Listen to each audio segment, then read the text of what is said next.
The two Amazon procurement nerds are back and full clarity as we have our new fun opening line. By Amazon women, we mean we are both really, really tall. I am 6 feet tall, flat footed, but I like to wear heels a lot. So normally I'm about 6'4" when I'm out and about. And Dr. Elouise, I think you're actually even taller than I am. Yeah, I'm not sure. I feel like as I'm getting older, I'm shrinking, so maybe I'm not quite. But I do wear heels too, so I feel like I am definitely tall. So by Amazon women, we're both at least 6 foot tall. We'll just go with that. So today we are going to share some of our favorite business traveling tips. Now, Dr. Elouise, you are on the road more than anyone I know, and I want to know if you by chance have counted anything like number of days you've been on the road this year, number of states, number of countries. Do we have any actual data to throw out about how much you've traveled this year? Not as of yet, but I am going to calculate all that when I get a break here this summer. And I also thought the one thing I do at the end of the year, I'm going to do my end of the year recap, and I will quantify all of the places I went. But I'm also going to quantify my carbon footprint, and I just am really concerned about what that number is going to be. Well, my vote for you, as I've mentioned many times, is of anyone I know, you need a private jet. So I'm going to channel that somehow, some way in your career, you're going to have access to one. So you don't have to spend so much freaking time with travel delays and connecting flights and all the madness that goes along with it. And I hope that comes true. I desperately want that. So my travel schedule is tame compared to yours, but being that I moved to Austin and my boyfriend wasn't able to move, so he stayed at our home in the Bay Area, I have traveled quite a bit, especially back and forth between Texas and the Bay Area. I feel like I have the Southwest Austin to Oakland route schedule memorized. They cut it down to one flight a day, which I was not too excited about. But I definitely have had my fair share of travel, not nearly as much internationally as you. So I definitely think mine is more domestic. You're definitely more global. So we are going to share some of our favorite things. When I say we, actually me, I've prepared some props. I have my table decked out and some show and tell today. So if there's any chance that you could listen and watch on YouTube, this episode in particular, I'd highly recommend, because I am actually going to show some of the things I talk about. I also want to just full disclosure that we are not getting payment from any brands or things that we mentioned today. These are just Dr. Elouise and I's favorite things or things that we love and can't live without. We are not getting anything financially from a company to mention them. So we've prepared our top 10 lists, and I think we'll start with 10 and work our way down, and we'll kind of bounce back and forth. So Dr. Elouise, why don't we have you start with your number 10 business travel tip? So my number 10 is to have a dedicated travel outfit.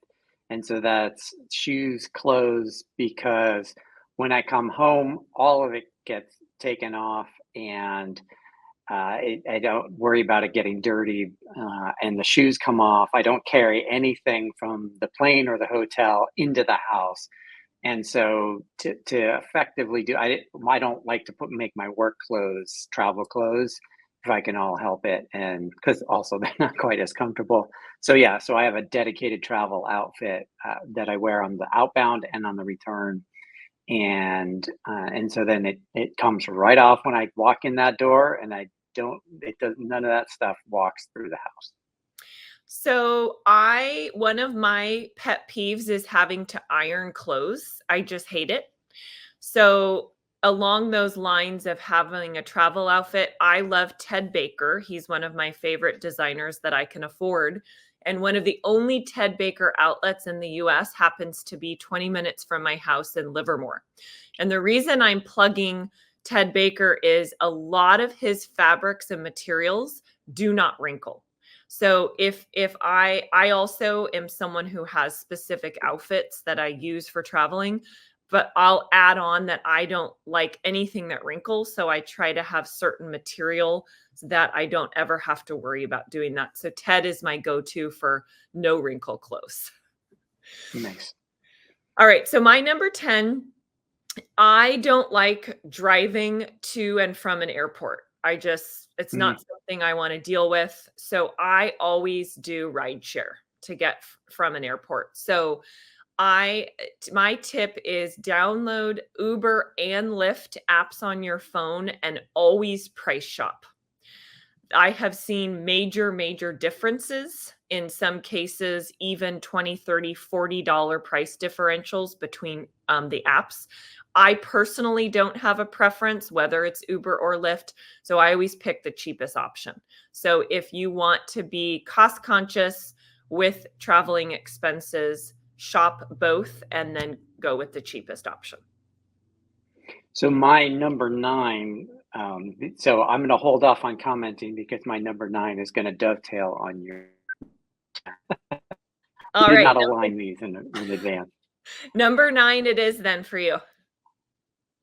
So building on Sarah's point, Sarah, your point, I prearrange my rides, and mine is probably a little less cost conscious, but I do that for, and this is also going to tie into another one of mine on the list, but I do that for safety purposes so that I'm not showing up at, I don't know, O'Hare Airport at 1 a.m. trying to find a cab or an Uber. So I just go ahead and pre-schedule my rides. I use a car service, but also sometimes I use Lyft and Uber and pre-schedule it. So yeah, that's so my number 9 is pre-arranging for transportation to and from the airport, both at home to the airport, but also when I land and to the hotel and back. And I will say with my price shopping if you are doing that, you can still price shop between Lyft and Uber. When you pre-schedule, it'll show you what the price is going to be.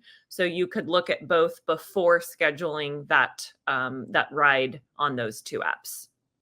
All right, my number 9, if for some reason I am driving, which I avoid whenever possible, but if I am needing to drive and park, I use an app called Spot Hero. That's spelled SPOTHERO, all one word, and it is discounted parking. And I'll give you an example. So, my boyfriend's oldest daughter just graduated from Chico State on Sunday. Go Wildcats, biochem major.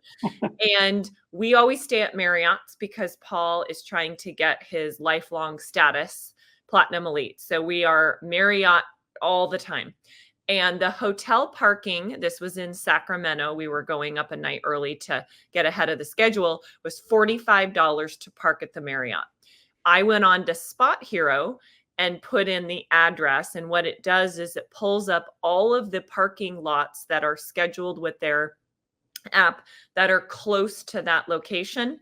And we were able to park 2 blocks away for $16.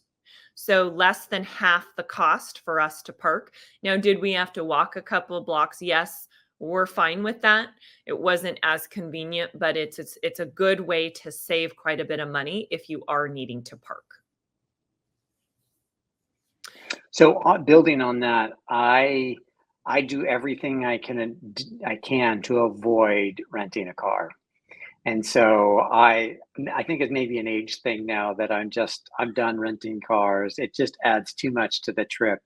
And fortunately, I go to a lot of cities. I'm in Amsterdam right now, where it's just easier to walk everywhere. New York, London, Chicago. So in for the most part, I will just walk or take public transit, subway or tube. So I do everything. I was cringing when you said that one because it's like I don't want to look for parking. I don't want to go through the rental car. So that's my reaction to that one. All right, you're number 8. My number 8 is uh, bringing 3 carry-ons on the plane. And so I probably shouldn't say this because now it's gonna put it out there. But essentially, I have my rolling suitcase and I have a tote that sits on my suitcase, but I also have a small purse that I keep close to my body at all times. So I almost always bring an overcoat, and I just slyly put the my purse over one shoulder so it's hidden behind the overcoat, and I just walk right on with 3 bags, and, because of course, they're check when the gate agents check, they're not doing the most thorough discovery as you walk by, and so if they don't see the crossbody, strap, then, it's you're good to go. And I would say having a crossbody shoulder purse is also really important. They may not be as stylish as the carry handbags, but those are not very functional when you're traveling and they take up a lot of space. So I also have a a strap travel purse that I bring that's very small and that allows you to just pop around and have things whenever you need. So, definitely a pro tip for women who are wanting to carry supplies and things with them all the time versus some massive, purse that you've got to lug around. All right, my number 8. I use my phone a lot. And while I have a new phone, my battery still sometimes peters out. So I always carry, and again, I'm gonna show this for those that are watching on YouTube. I bought a set of 3. So I have a white, pink, and black. These are portable phone chargers. And what they do is they plug into the bottom of your phone. So I'm gonna show the brand is called iWalk. I got these on Amazon. And what you do is you take your phone and then you plug this here right in the bottom.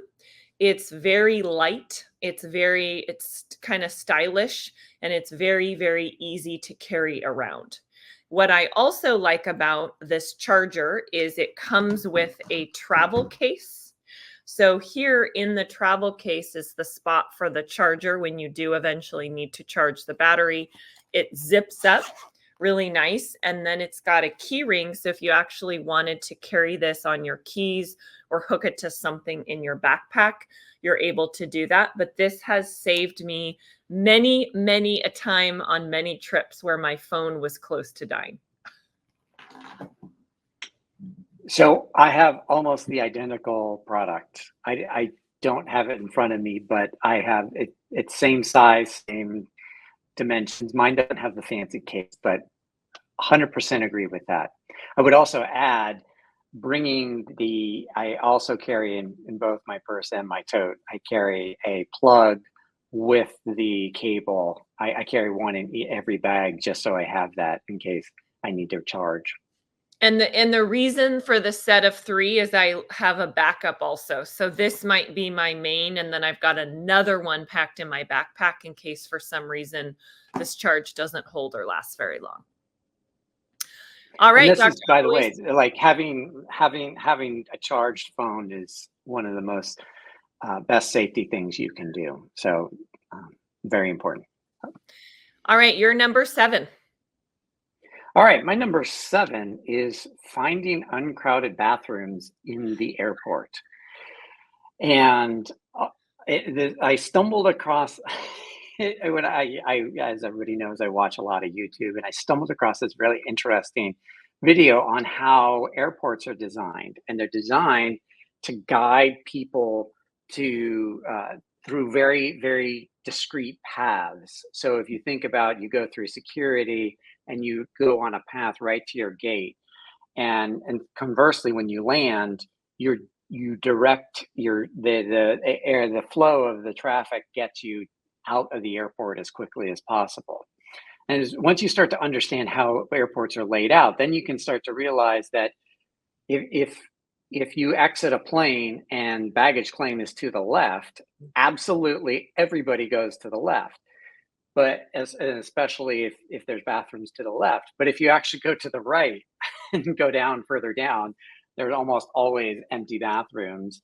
And then the other thing is that most airports don't run at full capacity at 24 or throughout the day or night. And so oftentimes if you land at a time or you're taking off at a time when say there's not a lot of international flights leaving, the international terminal will be less populated or vice versa with the domestic, because there's usually a big push of flights in the morning and then in the early evening and then sporadically throughout the day. So if you're sort of creative and you're watching where the traffic flows, then you can find relatively unoccupied bathrooms. And bathroom lines are awful. So to Yes. me, this is a big tip here. I wear a lot of jumpers that have buttons in the back, and I feel so rushed and almost embarrassed if I'm in a really crowded bathroom and it's taking me a while to get that undone. So for me, having a less crowded bathroom is really important, just on the basis of what I wear often when I'm traveling. All right, my number 7 is something called a Brill toothbrush cover. So I have the box of actually the device, and this is what it looks like. I actually just grabbed this morning to show, but I get grossed out thinking about germs getting on my toothbrush. Like, it just, ew. And I put a lot in my makeup in my overnight bag, and I always have this fear of my toothbrush touching something and then it getting in my mouth. So what this does is, and I'm going to show you how it works. So it looks like this, okay, on the So inside. little rectangle, little Yep, little rectangle piece of plastic. rectangle thing. And then you slide your toothbrush in on the side, and then you close it, and then it has a little light that keeps it clean. So this actually has a charger. So right now it's flashing red, which means it has a charge. And then this actually has a suction device that you can put on a mirror. So if you want to actually not have it sitting in your bag or sitting on the counter, has a convenient place to hold it. And then it says for charging, the red light inside will blink when your battery is low. Oh, so my battery is low because it's blinking and I need to charge it. To charge, insert the included charging cable. A full charge will take 2 hours. The light inside will turn green again. So this is a newer purchase that I got that I've been testing out, but I really like it. At least in my mind, it makes me think my toothbrush is staying cleaner, and it's an easy way to store it and hold it. I love that. And right after we record this, I'm going to go buy one of those because I use a Ziploc bag and I just toss it in and roll. And I cringe because I know I'm probably got bacteria going on there. But yeah, so great suggestion. So I was a Ziploc bag user as well, and I looked one day and I'm like, this is ridiculous and so disgusting, and so I did my research. So I was in the same camp as you until recently. I love that. All right, you're number 6. Okay, as procurement people, I think all of you will appreciate this. I concentrate my spend on one and airline to build up status and loyalty. I do have, because I'm traveling so much, I do have now status on 2 airlines, but as much as I can, I concentrate on one carrier because it does make a difference to get status and to build it and maintain it. Are you comfortable sharing your carrier of choice? Yeah, my carrier of choice is United, and so I have some ridiculous level on that, and then now I have like now gold status on Delta, so it's not something I'm necessarily proud of, but yeah. I'm afraid to ask how many miles equates to gold status. Yeah, I don't know either. It just I got a notification today actually because I my flight registered from yesterday from Vegas to Amsterdam. So yeah, um, My airline of choice is not so fancy. I am a Southwest girl, born and raised in California. Oakland has been my primary airport for most of my life. It's a hub for Southwest. So I pay, though, I will say, I do pay the extra. It's now $25 to do the early boarding, I think is what they call it, and which guarantees me an A boarding. Since you don't have assigned seats, it is really important to me because I do have such long legs. And if I'm on a long flight, I don't want to be in the middle seat. So I do pay a little bit extra because I'm on Southwest to guarantee that placement on the plane. nice. All right, my number 6. So I am a really light sleeper. Would not wish this on anyone. I feel like I can hear anything and everything that happens at night. And in a hotel, often you're staying in somewhere where they've got a dog, or it hasn't been super well built. There was Saturday when we were in Sacramento, someone must have been there for graduation because it was Sac State graduation, and they brought a very large dog and proceeded to leave the hotel for multiple hours, and the dog was not Mm. happy. So all of us in that area were not happy campers listening to a dog for hours and hours and hours. So my traveling tip is earplugs. I have to wear these just because of my sensitivity, but it's extra important for me when I'm staying in a hotel. And I'm going to show you these earplugs. They're called Mighty Plugs. And I've probably tested out 15 different brands of earplugs. One of the reasons is I have little kid size ears. I have little baby ears, which means I have a very small space inside my ear. And most of the standard earplugs, the foam ones, just pop out. They don't even last like 2 minutes. So these earplugs you can only get on eBay, and they come in a case. So there's a whole set of them, but they're like silly putty. So you actually take out the circle and then you mold it in like silly putty, and they seal it super, super tight, and they do not fall out. Now, I also have, because this comes in such a large set here, I think it comes with like a set of 8 or 10. I have a small little carry case that I actually just bring 2 in because I don't want to carry this whole thing around with me. But without this, my sleep is really rough. So do you wear those on the plane too? I don't sleep on planes, so I don't wear them on a plane. If I was going to try to sleep on a plane, I probably would. Okay. Similar. So I almost have the reverse. On the planes, I have noise canceling headphones to tune out all extraneous noise, including the engines. But actually, when I actually finally go to sleep, I just completely pass out. I'm done. So you don't need, interesting. So you're an earplug user on planes only. Well, headphones, but Headphones. Okay. yeah, but yes, You are very blessed to be able to fall asleep without needing anything at night. yes. I've slept when we have earthquakes in the Bay Area. Sleep right through them. All my life I've slept through earthquakes. Like you can't rest me for anything. Make sure your smoke detectors and carbon detectors work then. Exactly. All right, you're number 5.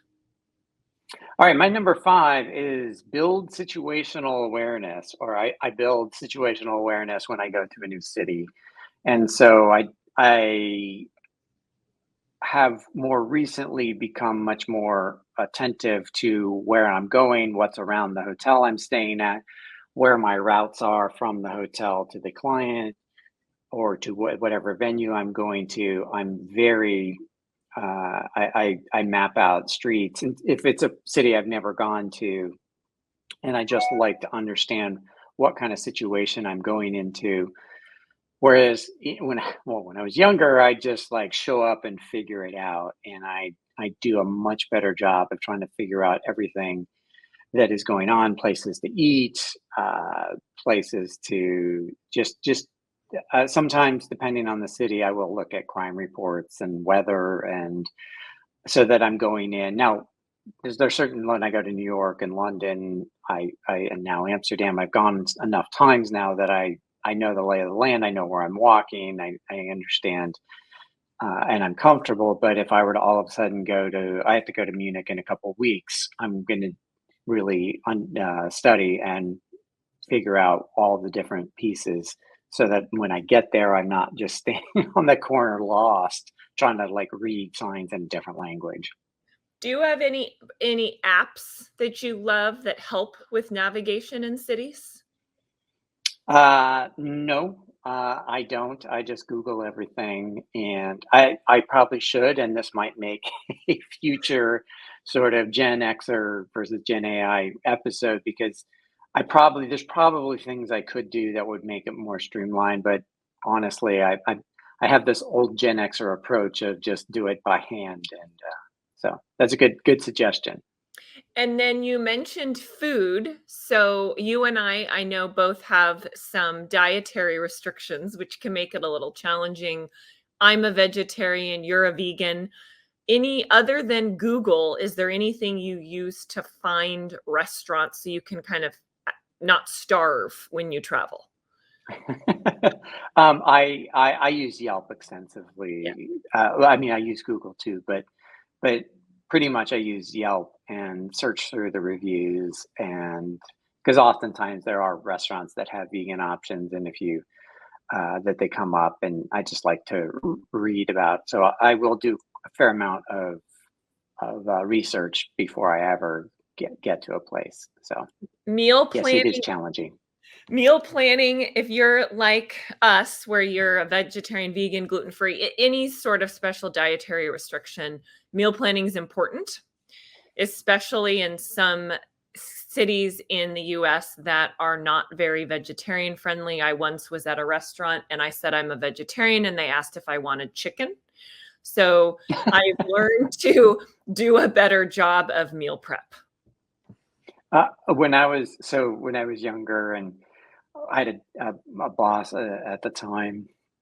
He was Chicago. It was Carney's based in Chicago, and he's an old school Chicagoan, and he he would and he was younger, so he was just in a ton of me. We Every time we'd have a internal meeting, we'd go to a steakhouse, and I can't tell you how many times I'd either get like a gigantic salad or at one place they just get brought me a gigantic baked potato, like that's like just a plain baked potato that was like a foot long. It was ridiculous, or a head of broccoli. It was That's so we've mine. gone a long way. When I've been to steakhouses, the head of broccoli has been the norm. It's like, who Yeah, even makes broccoli this massive? exactly. So we've come a long way. I will say that. All right. So my pro tip number 5 is a backpack. So I am a little bit of a fashionista. I love fashion, used to be in fashion. So I care a lot about the style of things. So I love big purses, which we mentioned earlier are not overly convenient. They're very large, they're hard to move. So I actually have a shoulder strap purse that I bring for travel. But what I've also really pivoted to is using a backpack instead, and just all day, every day, bringing it around with me instead of even having a carry purse at all. So I want to show my absolute favorite travel backpack. The brand is Love Vook, LOVEVOOK, all one word. They come in a lot of different sizes or different colors, and I think there's 2 or 3 different sizes. But the reason that I love this so much is 2 things. It is washable in your washer. So backpacks get dirty, backpack gets gross. You can literally throw it in the wash and clean it. It also is specially built to hold laptops. So I have a large Apple laptop. I think I've got the largest screen size. I think it's a 17 or 19 inch. Well, that's not easy to fit in a lot of backpacks, and then it moves around and it's just a pain. So inside of the backpack, it's got a special thing in the back that they built for laptops, which keeps it really nice and tight, and I don't have to worry about it moving around or dealing with that.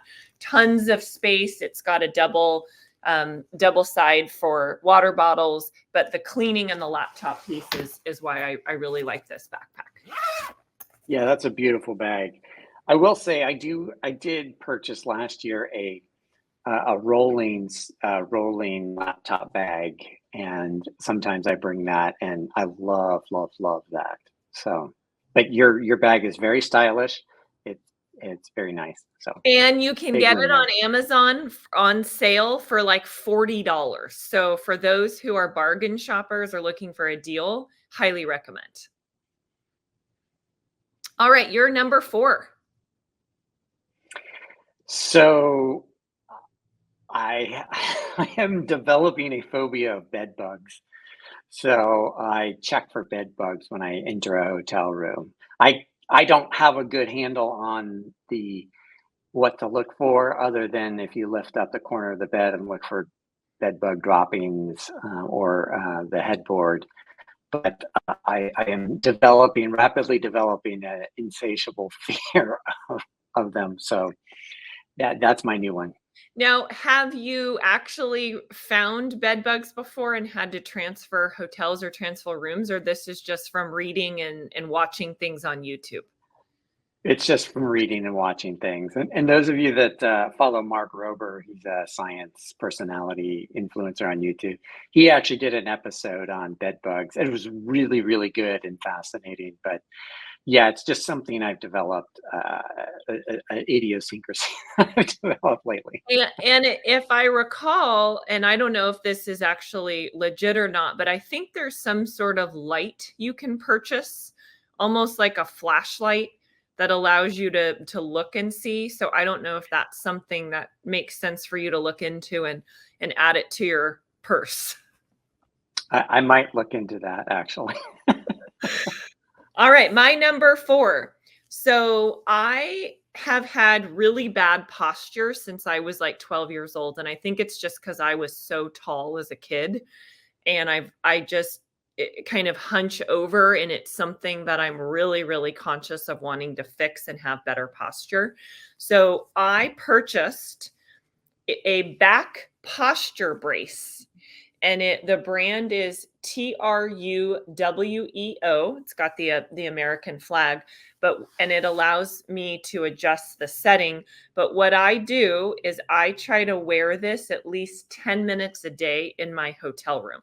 And I'm going to put it on just so you can see what it looks like. It looks a little funny. So sometimes I'll put a jacket or something over it. But what it does is it forces your good posture up. And after wearing this for like 10 minutes, I mean, I definitely feel it. So my goal is once a day, and then over time, I'm going to build up and try to do it, twice, 3 times a day. But when I'm traveling, I don't want to necessarily walk around in public with this. So it's something that I do in the morning and or at night in my hotel room. I love that. As you're talking, I'm realizing I'm hunched over my screen and I'm like casually like trying to get back and like straighten my back. I terrible posture. So very cool. All right, number 3. Okay, so I so this is another idiosyncrasy out there. All kind of psychological things coming out on this list. I will store my shoes in a spot that's completely out of the way because oftentimes I wake up in the middle of the night. I have no idea where I am. I'm confused and disoriented, and I don't want to trip over them. So I take great care to put them as far away so they're not anywhere in the walking path, and that a path to the bathroom or the front or the hotel door is clear. So I've just developed again another. This is a more recent thing of no, I have to make sure I am not tripping over my shoes in the middle of the night. Going along the lines of shoes and germs, I also get grossed out about thinking about the bottom of my shoes touching things in my suitcase. So I don't have like any fancy storage things for my shoes. Maybe I should, but I really like Sprouts bags. They're really thick and durable. So I have a stash of these that I store in my suitcase. And then I put one pair of shoes in each bag. And then I bring an extra bag to store dirty clothes. But kind of along the shoe lines, the germs thing is really kind of gross to me.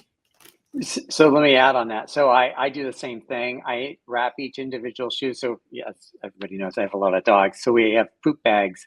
So I actually use individual bag for each individual shoe, and that way I can have more. I can be more Yeah. strategic in how I pack it. And then the other thing I do, because you mentioned germs, I also bring my own slippers, and so I pack those too. All right. Number three. Um, so my number three has to do with teeth. So my mom's side of the family, we call the teeth family because they all happen to work in dentistry. So my uncle was a very, very well-known dentist. He was a professor at the school in San Francisco. He's published books and done a lot of research around dentistry. And my mom was a dental hygienist. So I have this thing for teeth. It's just, I grew up that way. We all had braces. We all are obsessed with teeth. And I had braces in high school and I was obsessed with keeping my teeth straight. So for the first year, I wore my retainer 24/7. Year two, I wore them at night. And I noticed my teeth were still moving and I freaked out that I didn't want my teeth to go back and have to get braces again. This was before Invisalign. So I had my orthodontist put a permanent retainer on my bottom teeth. So they actually cemented behind my front teeth a retainer. It's a wire. So my bottom teeth will never move because I have this wire put behind them. Well, you can't floss when you have that on the Mm, bottom teeth. So I carry these. I actually get them in bulk at Costco. You can get them on Amazon as well. The brand is Gum, Gum, and they're interdental brushes, and they have this carry case, and they allow me to floss and stick it in between my teeth on the bottom. nice, very cool. And I will say you have beautiful teeth. So Very random, but for those people that are worried about having stuff in your teeth, or if you also have a built-in permanent retainer, these are really, really handy to have. All right, are we on number two now? I think so. Okay. I've kind of lost count, but I think we're on number two. So you're number two. You're up. okay. So I carry snacks, and I especially because you never know when you're going to get stuck in a delay on the plane, traffic, whatever. So in my tote, I always have a bag of travel size or snack size. Um, uh, Everything from granola bars to nuts, and I just have them always there in case I need them. Which gets back a little bit to the vegan thing, but also just you never know how long you're gonna and where you're gonna be stuck. Yeah, I was gonna say being that a vegetarian, I feel like is a little easier than being a vegan, but when you have dietary needs, you never know. You may not be able to find something to eat or a decent restaurant. So having snacks can also quickly save the day and become a meal. All right, my number two is a special water bottle. So I don't drink anything but water, which is really, really kind of crazy. I've never had alcohol my entire life. I don't drink juice. I don't drink any caffeine. I am a water only person. So I drink a lot of water. And this is actually a water bottle that Paul bought me as part of my Christmas gift this year. And the brand is called Life Straw, and it has a built-in filter. So what you do is it has kind of a normal top. So you would drink it as normal. And then I'll show you, I'm going to open up the lid, and this is actually a built-in filter. So sometimes at airports like Oakland, for example, or Austin, they have the filtered water where you bring your empty water bottle and you fill it. But I have been to many, many airports that I can't find any sort of filtered water. So rather than just drinking tap water through the water fountain, I like to have this because then I can just put normal water in it and then it will automatically filter it out. And then I just have a stash of filters that I can replace as needed. And then this fits really perfectly in my Love Boot backpack on the side as well. Oh my God, I love that. I'm going to be buying one of those, not only for me, but for my wife. That is like super brilliant, like awesome. We'll have to put, since I mentioned a lot of brands, we'll in the show notes link to all of these things. Again, not getting paid. These are just things that I have found and done a lot of testing and love. So I'll make sure to, it's not, I want to say this water bottle with the filters is around $100, but for me, absolutely worth paying that extra money to not ever have to worry about water. I also didn't know that you only drank water. I'm addicted to caffeine, although I do not drink alcohol either. All right, we are down to number one. Okay, my number one, again, this has a safety in mind, is I carry at least $100 in US or $100 cash in US dollars, and I also carry $100 or 100 euros in cash as well. I usually actually carry more because I do tip, and um, and so but pretty much with $100 or 100 euros, you can, if you find yourself in a sticky situation, you can get out of that either by chartering a ride or whatever with $100 of US. And then so that's just and you'd be surprised where there's still things that are cash only, which just boggles my mind as a digital person. But so that's on one hand, and then also after the pandemic, I sort of mentioned tipping, and I know Americans like this is a whole tipping thing is a whole American thing that's out of control. However, I found myself after the pandemic being very thankful for people who work at the coffee shops or the in the cleaning people in hotels, and so I always tip everywhere I go, just because I'm thankful for absolutely everybody that I encounter. So I have had multiple times where my credit card just doesn't work, right? You're somewhere, there's an error with the machine. So having cash is really, really important because that does happen. And your phone dies or goes out sometimes. I mean, and if you need to get from point A to point B and you can't access your phone, you can't get on Lyft, you can't get on Uber, having cash is really important. So I do something similar. I don't have an exact amount like you. I just look and make sure I have cash. And because I'm primarily domestic right now, I just have US dollars. If I was traveling internationally, I would probably make sure to have some other currency as well. All right. I saved my favorite one for last. So my number one, of course, has to do with fashion. So I love wearing heels. I just think they look better than flats. Just my personal preference, especially if I'm wearing dresses or skirts, which is often because I'm so tall. I don't really wear a lot of pants and I just like wearing heels. Well, heels are a nightmare and they hurt your feet and they give you cankles and you get blisters. And it's really, really hard to wear, especially if you're at a conference and you're having to walk around for 3 days straight. Like now I'm 41. I can't wear heels for 3 days straight for 15 hours a day. Just not going to work.